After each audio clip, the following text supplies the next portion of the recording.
with Dr. Asha. I'm future pacing you. I'm with Dr. Asha, and we're talking about, and it is October 16th, and we are 2020, just for the year.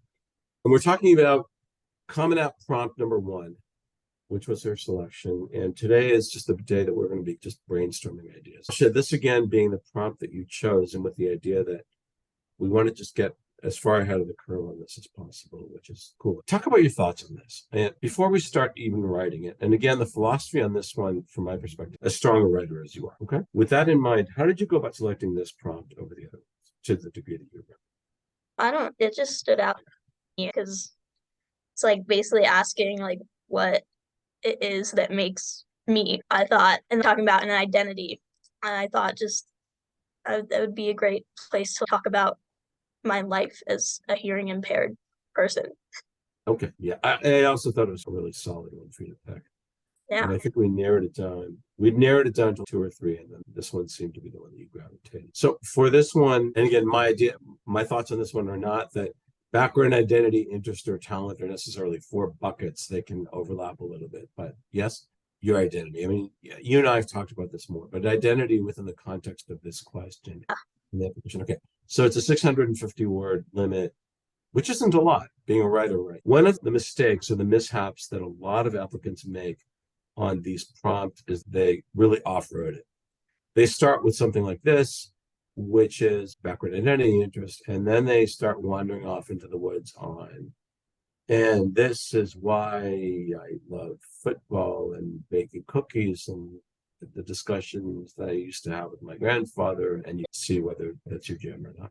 What are some others that you thought about? You see some of the UCs? Berkeley. Yep. LA.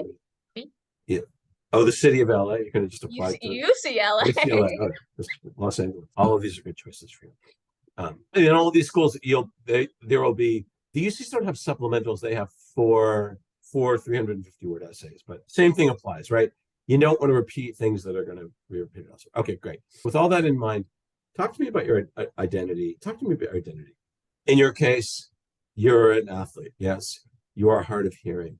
You are an artist. You are a Renaissance woman. You're a designer. You're a teacher. You have run workshops. You're a daughter. You're a sister. You are a student. You're an integrator. These are my impressions from the outside. Yeah. How do you think of yourself? If you had to throw out some adjectives about yourself, and I know that you're a very humble woman, but if you were to meet somebody and start throwing out some adjectives and some ways that you see yourself, what would those be? Like musician, motivated, or passionate, or something like that. Let's start with musician. How far back does that go? And what propelled you into music? When do you first remember that showing up in your life? When I was 5 years old. Okay. Yeah. Listening to music or hearing it? Did you hear it on the radio? I really think it was just like my parents put me into piano lessons, and I guess I picked it up pretty fast. Was that just being and Jerry? Was there a piano at home already? Yes. There was a piano. So they basically said, here, you're going to study piano. And was music something you liked? Because my impression is they like music, and that was... Right, no, I never. And you were diagnosed as hard of hearing at 2, yes? No, like at birth. Oh, at birth. Okay. You were hearing music. Were you hearing music? How does it... Walk me through how music showed up in your life before a piano. Because they didn't just plunk you down in front of a piano, or did they? I think they did. I hadn't really shown any interest in music.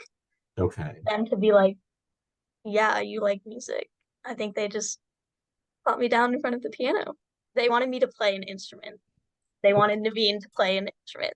All right. It was just happened to be the one that was sitting over there. And is it I don't know what kind of piano. Is it a baby grand or a digital, or what do you have at home for music piano? Now it's a baby grand, but like before it was my mom's piano from when she was a kid. So. And that was what, an upright? Or? Yeah. Okay. And what was it like for you when you first started playing? Was it just alien and weird, or what? No, I really liked it. And every time I walked by the piano, I would play something, even if it was just like a scale real quick. So like your fingers would you sit down, or would you just let your fingers dance across the keys? No, I would just, as I was walking by the piano, I would just play something real fast. So it was you took to it. It sounds like fish to Yeah, water. I did. What were they, to the degree you can remember, that you liked most about it? Was it tactile? Could you hear it? And I don't mean to be indelicate with the question, because a piano is a percussion instrument, yeah? Yeah. It's as much feel. So were you feeling, you were feeling the percussion piece of it, right? You're feeling the, could you, how much were you hearing of it? You had hearing aids at that point, yeah? Yeah. Which you defined as your, were they your superheroes then? Because I know you were, Not just my heroes. they were your heroes. Okay, they were your heroes. And were the hearing aids your heroes? And was your, what was your being hard of hearing? Was that a superpower? Were you defining that as a superhero? And give me the nomenclature of it, because the superheroes were the hearing aids. Can you unpack how those fit into the whole thing? I'm just trying to get it. Yeah, just the hearing aids were the heroes. That Okay. was it. There was no like Okay, superhero that was thing. it. They were That the was it. heroes. Right. They Yeah. were the heroes. Okay, got it. And were they giving you full access to the sound of the piano and the range? And were there any limiting factors? They limit you at all in terms of your being able to play? No, it didn't seem like it at the time, but if I wore my old hearing aids now, like the sound quality is really bad. But at the time, it did seem, yeah. It seemed good. So you could have a whole range. What do you remember playing in the beginning? You had a teacher, yes? Yes, I had a teacher. What was the Same what was teacher the same teacher you have now? yeah. Okay, good. We just went through like this lesson book, so I don't know if I remember any of the specific songs. Did you start with scales? Did you start with reading? Yeah, start with reading music, Okay, got it.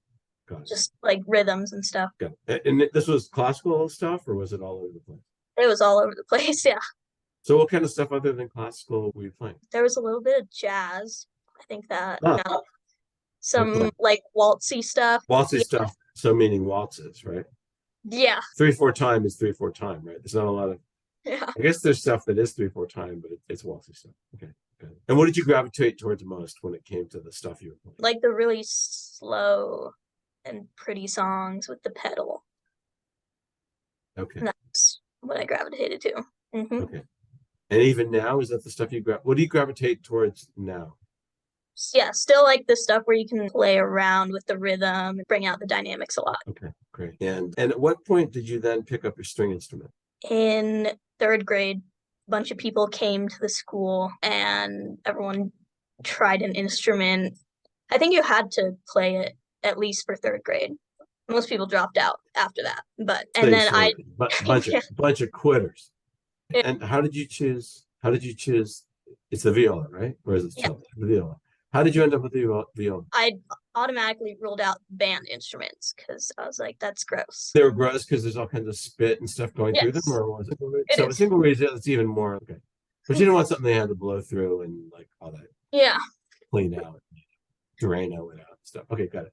Do you play them? But do you love playing both equally, or like what's the dynamic? You don't. No, I like piano a lot more. Okay, but you play them both. You don't play piano in orchestra. You play. Yeah, I only play viola in orchestra. Okay, but music's a big part of your life. Yeah. Music's a big part of your life. Okay, got it. So there's music. Your mom's in art. Even beating. I guess we are talking about it. And the more I talk about it, the more we are talking about it, which is weird. Yeah. But talk to me about how that came into your life as well. Was it beating? Was it painting? Like, how did art show up in your life? It started with beating, maybe. With the what? I'm sorry. With beating, I think. With beating. Okay. I'm not sure what it started with, but Okay. we'll just go with beating. Is there a beating room in your house, or a place where you keep the beads, or like where are they? Yeah, we have a craft room.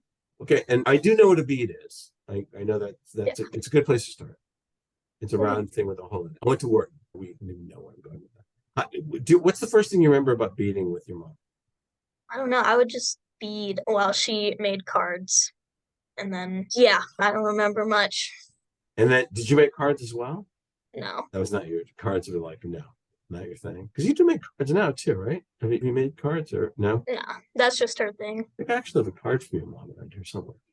So beads. And then what did you start doing with beads? Did you start making the bracelets, or what did you do? Yeah, bracelets. Okay. Because, yeah, I wasn't gonna handle like all the wire cutters and stuff at age 5. Yeah. Age 5?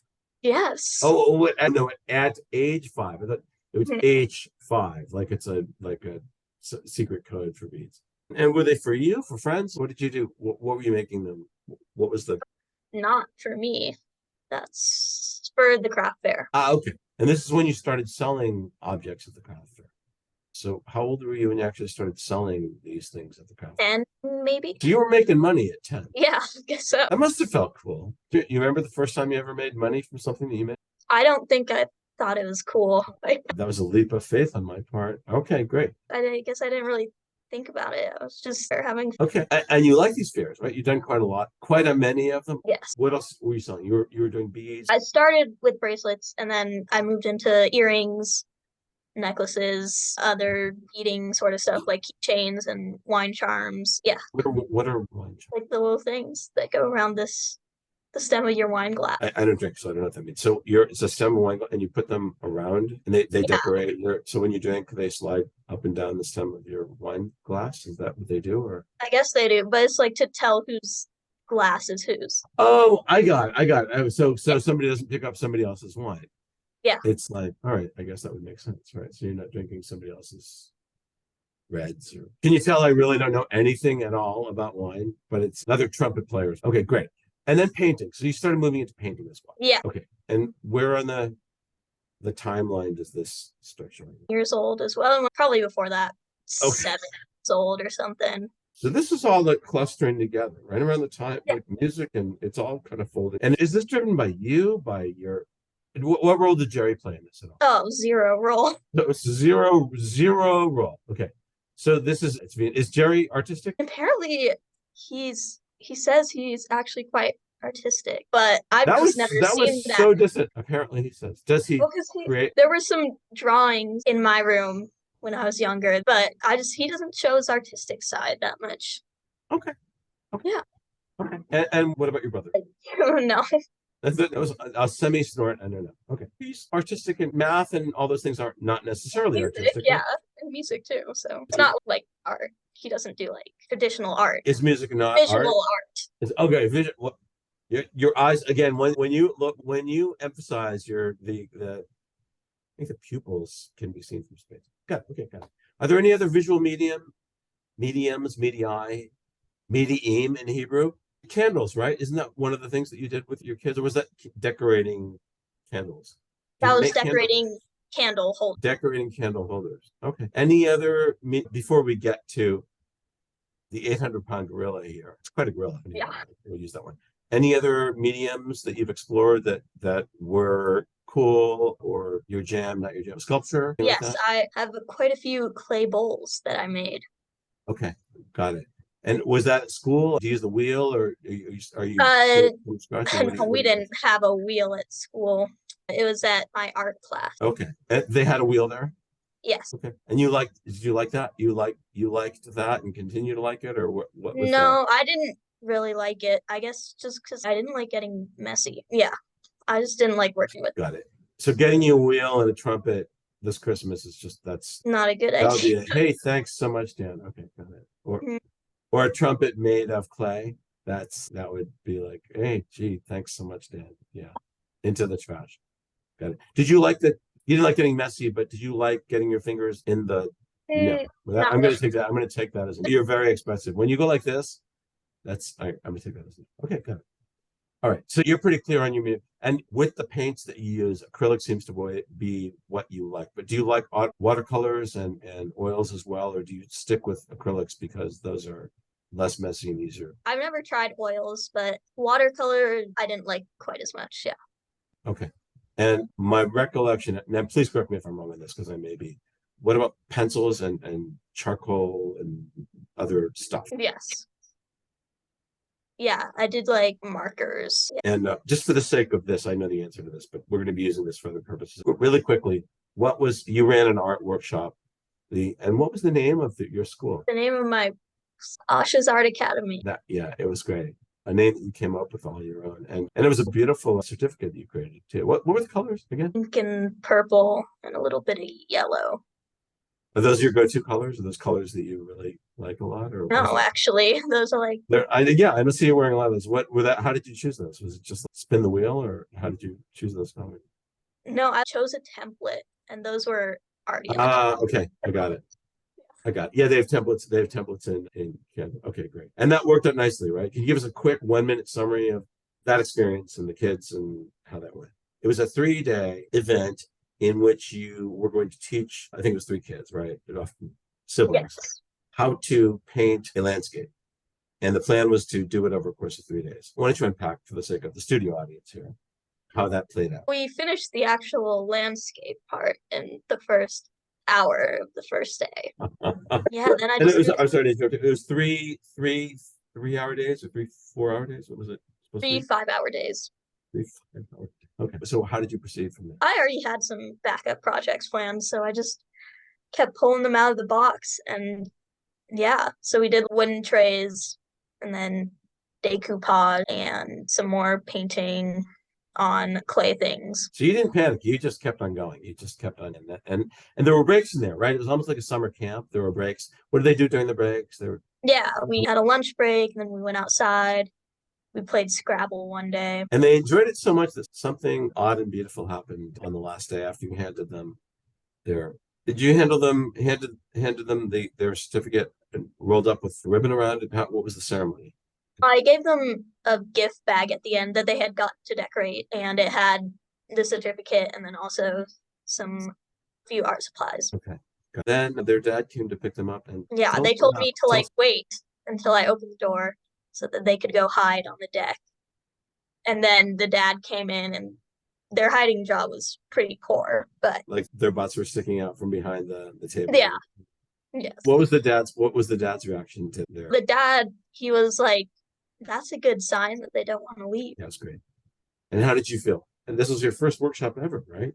And you made almost $450 from this. But how did you feel about having had that experience with the food? It was like really fun for them and for me too, because it was just like didn't feel like I was like being their teacher in a way. Like we were teaching each other and we just had a lot of fun together. Tell us a little bit more about the teaching each other part, because that's fascinating. You've mentioned that to me before, but unpack it a little bit more. Like after the first day, we had done some stuff with paracord. I'm sorry, what is paracord? Yeah, it's like thick rope, I guess, Okay. that you can like weave into bracelets and keychains. And then they had gone home that night and I guess they really liked the project and they'd like researched some more weaving patterns. Okay. And then the next day they like asked if we could do some more paracord and taught me like a new weaving pattern. So you involved them in the teaching process. It wasn't just you to them, it was them to you as well. Yeah. You were mentoring them.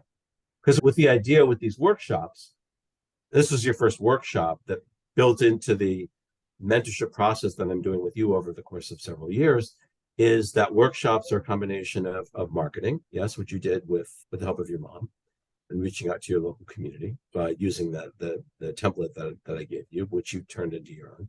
There's the marketing, there's the monetizing, right, by charging them $49 per kid per day. And there's the mentorship, right? And they're not mutually exclusive. It's not like they're 3 buckets, they're all mixed together. But one of the beauties of this whole thing is that you get to pass it along, and they're going to take this experience away and do it. And are you going to do this again in some other form?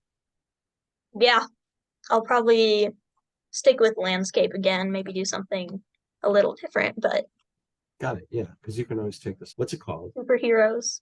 Talk more about that.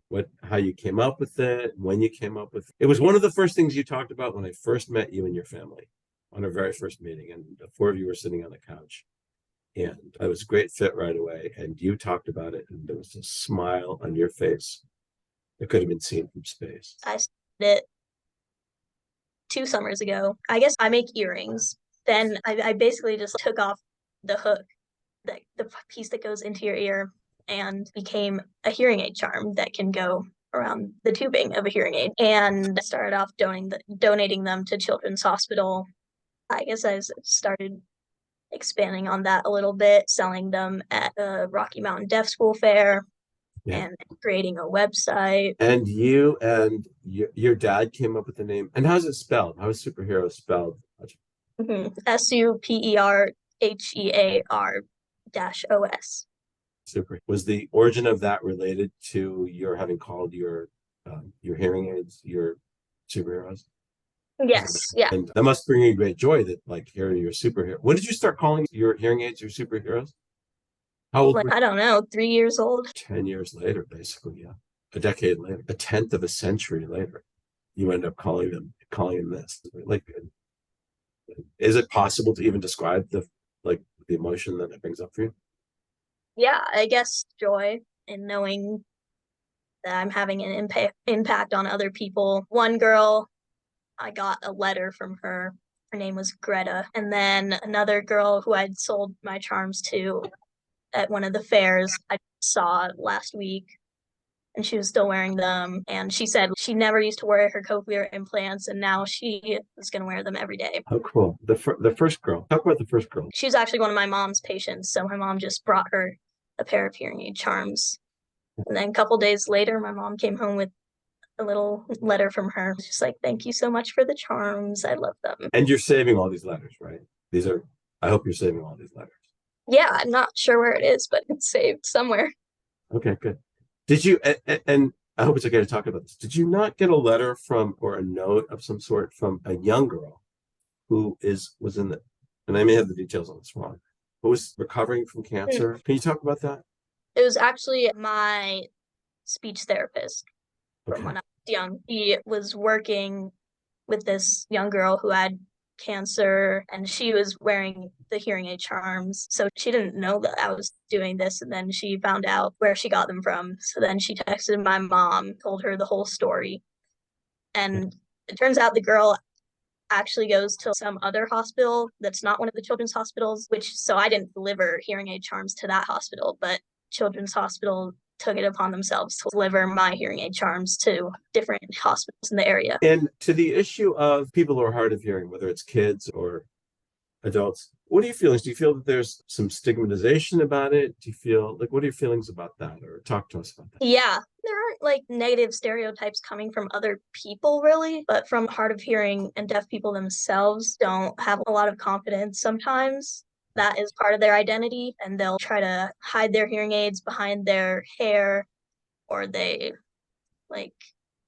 get the smaller hearing aids that are more inconspicuous. Just little stuff like that. And some kids don't even wear their hearing aids. Yeah, you've mentioned that before. They don't wear their hearing aids because are they embarrassed? They're embarrassed, or they're ashamed, or are they teased or bullied by other kids, or what? No, I don't. Okay. I don't think it's that. It's just maybe when I was in elementary school, kids would ask me all the time, what are those things in your ears? When I was at outdoor lab, all the sixth graders, 26th graders, asked me, what are those things in your ears? I don't know. I guess they don't want that recognition around them being different in some sort of way. Okay. I'm not sure, because I've never been that way. Yeah, you handled it differently. It was just, for you, they were your superheroes, right? They were your superheroes. And so what was your response, if you care to talk about it, what was your response when you were asked those questions? I would just be like, they're my hearing aids and they help me hear better. And then, in elementary school, we did these things called buddy letters. On every Friday, we would randomly select a student in our class and have to write a letter to them. And there was this one kid, Johnny, he wrote a letter to me, and he was at the end, he was like, P.S. I love your hearing aids. You have a superpower. That's cool. What did he know that you had termed them your superheroes? Or wow, that's really cool. With superheroes, and I don't know that you and I've talked about this already. Are you selling them to anybody who isn't hard of hearing? Is there anybody who is buying these who isn't hard of hearing, who just is buying them because the designs are cool? Or yeah, we have an option to make the hearing aid charms into earrings because it's super quick. You just the post onto the jump ring. So that option, yeah. Okay.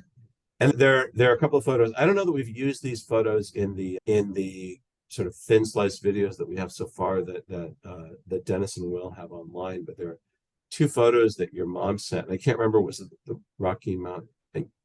You can tell us what the fair. What was that event? It was the Rocky Mountain Deaf School. They had a fair. Yes. And you have them on the table, and you're holding the thing, and you're wearing those incredible reflective glasses, and you're really smiling.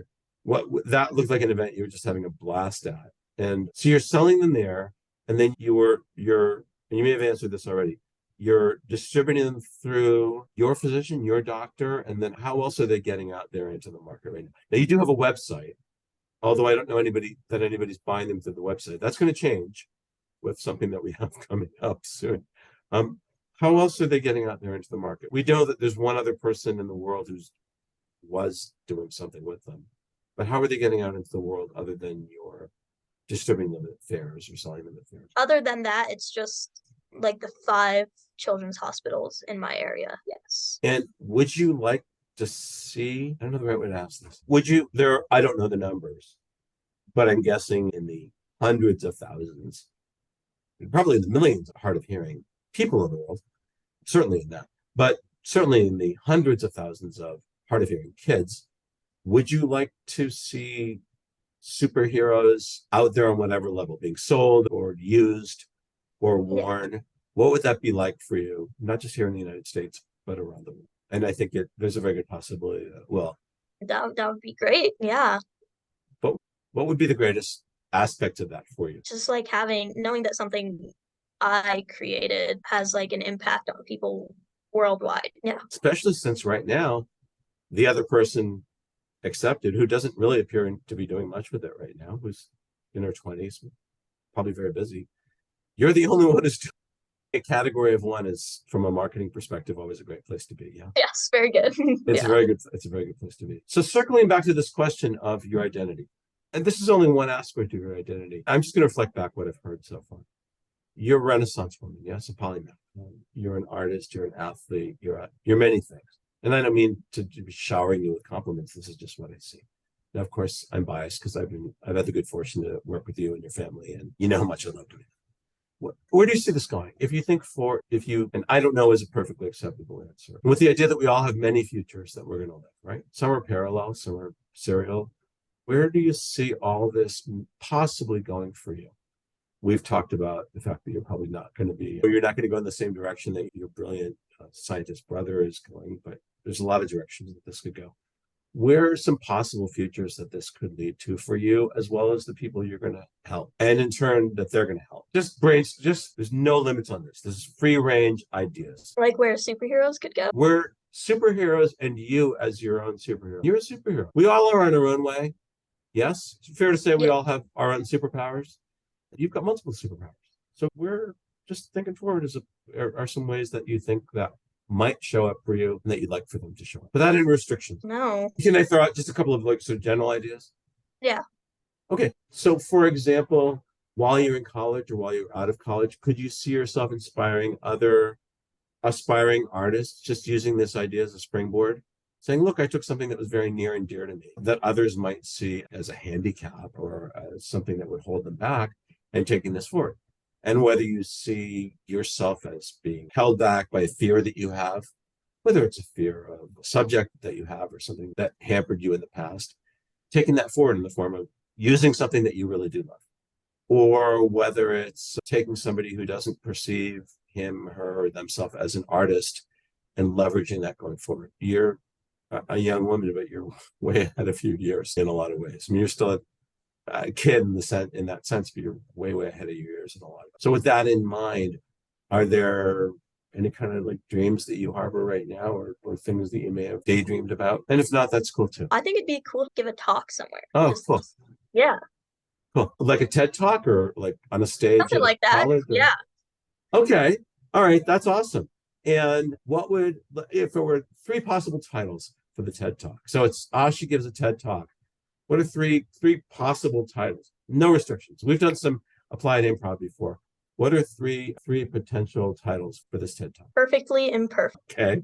Yeah. I love it. Okay, let's stop on that one for the time being. Why perfectly imperfect? I don't know, just talking about finding the light in seemingly dark things. That's beautiful, Asha. Okay, let's move on to tech talk. TED. Wow. Maybe one of the TED Talks could be in teaching mentors how to actually articulate ideas. It's going to be one of them. Is that going to be one of them? Okay. What's the name of it? You know what? I opened the door to it. So what's it going to be? It's going to be teaching mentors like Dan Ulan how to talk better. I'm in on that one. Yeah, I'll be right in the front row. Okay. Asked and answered. And what's the third one? What's the third one going to be? And this one is also going to be turned into not only a best-selling novel, but a one-woman show on Broadway. What's this one going to be? The giraffe with the red balloon. Beautiful. I love it. And there's one more sidebar question. What's the giraffe's name? Nellie. But of course, Asha, you're awesome. So coming back to Earth here, or whatever planet we're on, Was this helpful in terms of helping you unpack this question about your identity? Yeah. There's so much we can do with this. And I will, of course, send you the uplink to this. Would it be all right as well if I sent the link to this, the cloud link to this, to Dennis and to Will to help prepare for our talk? Yes. And there's so much here that not better than our last one, but so different. Yeah, I think what we're going to have here when it comes to not just your Common App essay, but the UCLA prompts as well, is a problem of abundance. Among your many gifts is your ability to just go and articulate, and then when you say I don't know, to land on I don't know. I'll find out even when you don't know. Like there's many is the time that I've asked you and you're like, I don't know. And I don't know, and don't ask me. All right, never respected that. Or I don't know, and we'll. And the couple of times that we've tried these improvs, do you miss your brother? Because you said you did miss Naveen, who was just matriculated for the sake of our studio audience here, are thousands of people listening right now. Not as many of us who will be listening to your talk, who is now at UC Davis. That what would it be like to have a robot or an android Naveen at home? But it was then you who came up with several very specific attributes for this robot android Naveen. There were 3. Please tell us what they were. I have to tell you, I lost it on one of them. You made me snort, laugh, which is very hard to do. It's hard to make me brag. Please, Craig, tell us what they were. Glowing green eyes. Glowing green eyes. So that if you were to come down in the middle of the night for a glass of water, there he would be sitting in the living room with just his eyes, just sitting there with his glowing green eyes. Yeah, I like when you did it. You're like, okay, got it. What was the second one? I'm not sure if I remember the second one, but it was like just a robot voice, I think, just not Naveen's voice. No, it was Naveen's voice, but it just in a very creepy way. And the third involved a limitation on his locomotion, but it was very specific. Robot Naveen only move on carpet. On hardwood, he just loses it. And he can't walk on any other surface. It's like an ice rink for him. Yeah. That's it. Just Asha, as always, it's been such a great pleasure.